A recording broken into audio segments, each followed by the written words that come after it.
Spend about 20 minutes on questions 27 to 40, which are based on reading passage. Cross-cultural communication. Melvin Shanapa. A Peace Corps staff member is Hamidi called to a town in Ethiopia to deal with reports that one of the volunteers is treating Ethiopians like dogs. What could the volunteer be doing to communicate that?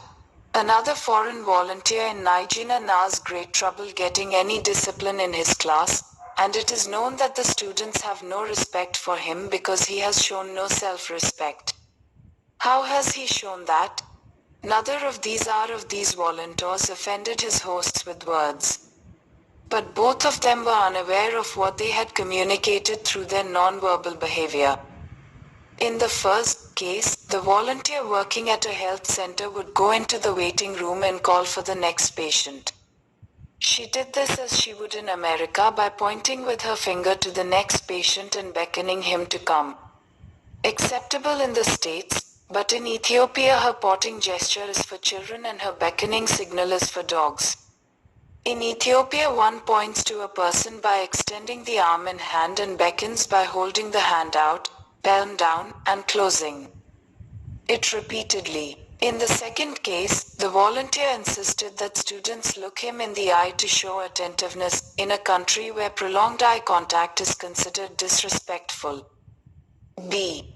Verbal. The most innocent American English gesture may have insulting, embarrassing, or at least confusing connotations in another culture. The converse is also true. If foreign visitors were to bang on the table and hiss at the waiter for service in a New York restaurant, they would be fortunate if they were only thrown out. Americans might find foreign students overly polite if they bow. C. It seems easier to accept the arbitrariness of language that dog is chen in French or ajar in Yoruba than the differences in the emotionally laden behavior of nonverbal communication, which in many ways is just as arbitrary as language. Secondly, we assume that our way of talking and gesturing is natural and that those who do things differently are somehow playing with nature. This assumption leads to a blindness about intercultural behavior, and individuals are likely to remain blind and unaware of what they are communicating non-verbally, because the hosts will seldom tell them that they have committed a social blunder. It is rude to tell people they are rude, thus the hosts grant visitors a foreigner's license, allowing them to make mistakes of social etiquette, and they never know until too late which ones prove disastrous. An additional handicap is that the visitors have not entered the new setting as free agents, able to detect and adopt new ways of communicating without words. They are prisoners of their own culture and interact within their own framework. Yet the fact remains that for maximum understanding, the visitor using the words of another language also must learn to use the tools of nonverbal communication of that culture. D. Nonverbal communication, teaching it and measuring effect is more difficult than formal language instruction.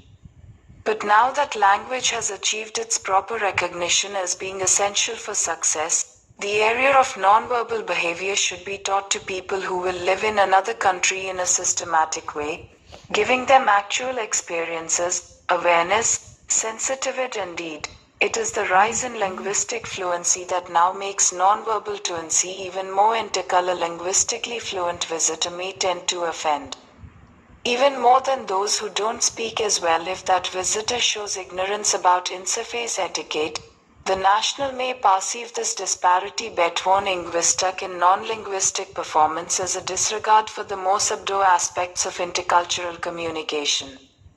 Because nonverbal cues reflect emotional states, both visitor and host national might not be able to articulate what's going on. A.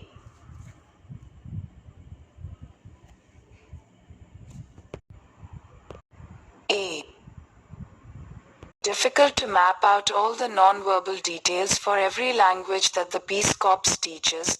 One can hope to make visitors aware of the existence and emotional importance of nonverbal channels. I have identified 5 such channels: kinesthetic, proxemic, chronemic, oculosic, and haptic. These 5 channels of nonverbal communication exist in every culture. The patterns and forms are completely arbitrary, and it is arguable as to what is universal and what is culturally defined. Of course, there is no guarantee that heightened awareness will change behavior. Indeed, there may be situations where visitors should not alter their behavior, depending on the status, personalities, and values in the social context.